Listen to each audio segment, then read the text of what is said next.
Markus pasal 15. Pagi-pagi benar, imam-imam kepala bersama tua-tua dan ahli-ahli Taurat dan seluruh mahkamah agama sudah bulat mufakatnya. Mereka membelenggu Yesus, lalu membawanya dan menyerahkannya kepada Pilatus. Pilatus bertanya kepadanya, "Engkaukah raja orang Yahudi?" Jawab Yesus, "Engkau sendiri mengatakannya." Lalu imam-imam kepala mengajukan banyak tuduhan terhadap dia. Pilatus bertanya kepadanya, katanya, "Tidakkah engkau memberi jawab? Lihatlah betapa banyaknya tuduhan mereka terhadap engkau." Tetapi Yesus sama sekali tidak menjawab lagi, sehingga Pilatus merasa heran. Telah menjadi kebiasaan untuk membebaskan satu orang hukuman pada tiap-tiap hari raya itu menurut permintaan orang banyak.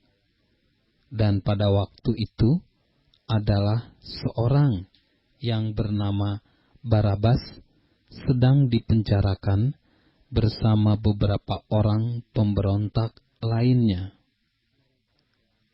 Mereka telah melakukan pembunuhan dalam pemberontakan, maka datanglah orang banyak dan meminta supaya sekarang kebiasaan itu diikuti juga. Pilatus menjawab mereka dan bertanya, "Apakah kamu menghendaki supaya kubebaskan raja orang Yahudi ini?" Ia memang mengetahui bahwa imam-imam kepala telah menyerahkan Yesus karena dengki. Tetapi imam-imam kepala menghasut orang banyak untuk meminta supaya Barabaslah yang dibebaskannya bagi mereka. Pilatus sekali lagi menjawab dan bertanya kepada mereka, "Jika begitu, apakah yang harus kuperbuat dengan orang yang kamu sebut raja orang Yahudi ini?" Maka mereka berteriak lagi katanya, "Salibkanlah dia." Lalu Pilatus berkata kepada mereka, "Tetapi kejahatan apakah yang telah dilakukannya?" Namun mereka makin keras berteriak, "Salibkanlah dia." Dan oleh karena Pilatus ingin memuaskan hati orang banyak itu, ia membebaskan Barabas bagi mereka, tetapi Yesus disesahnya, lalu diserahkannya untuk disalibkan. Kemudian serdadu-serdadu membawa Yesus ke dalam istana, yaitu gedung pengadilan, dan memanggil seluruh pasukan berkumpul. Mereka mengenakan jubah ungu kepadanya, menganyam sebuah mahkota duri, dan menaruhnya di atas kepalanya.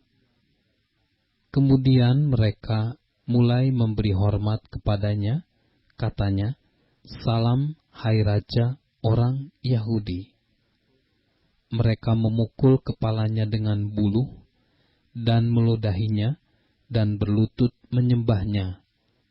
Sesudah mengolok-olokkan dia, mereka menanggalkan jubah ungu itu daripadanya dan mengenakan pula pakaiannya kepadanya.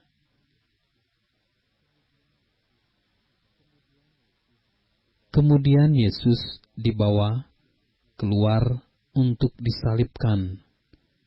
Pada waktu itu, lewat seorang yang bernama Simon orang Kirene, ayah Alexander dan Rufus, yang baru datang dari luar kota, dan orang itu mereka paksa untuk memikul salib Yesus.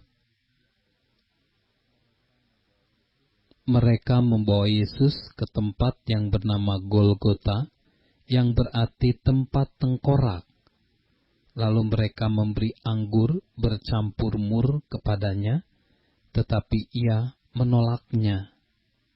Kemudian mereka menyalibkan dia, Lalu mereka membagi pakaiannya dengan membuang undi atasnya untuk menentukan bagian masing-masing. Hari jam 9 ketika ia disalibkan, dengan alasan mengapa ia dihukum disebut pada tulisan yang terpasang di situ, Raja orang Yahudi. Bersama dengan dia disalibkan 2 orang penyamun, seorang di sebelah kanannya dan seorang di sebelah kirinya. Demikian genaplah nas Alkitab yang berbunyi, ia akan terhitung di antara orang-orang durhaka.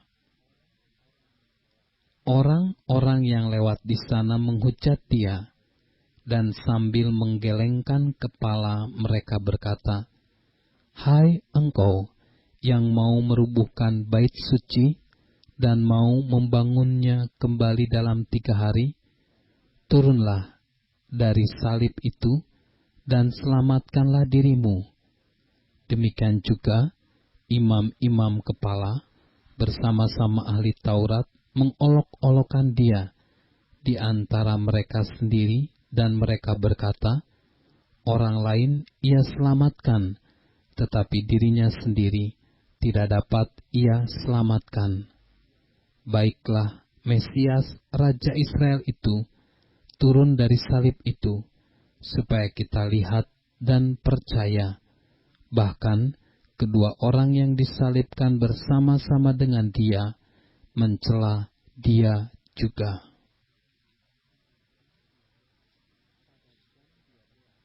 Pada jam 12, kegelapan meliputi seluruh daerah itu, dan berlangsung sampai jam 3. Dan pada jam 3 berserulah Yesus dengan suara nyaring, "Eloi, Eloi, lama sabachthani," yang berarti, "Allahku, Allahku, mengapa engkau meninggalkan aku?" Mendengar itu, beberapa orang yang berdiri di situ berkata, "Lihat, ia memanggil Elia." Maka datanglah seorang dengan bunga karang, mencelupkannya ke dalam anggur asam, lalu mencucukkannya pada sebatang bulu, dan memberi Yesus minum serta berkata, "Baiklah, kita tunggu dan melihat apakah Elia datang untuk menurunkan dia." Lalu berserulah Yesus dengan suara nyaring dan menyerahkan nyawanya.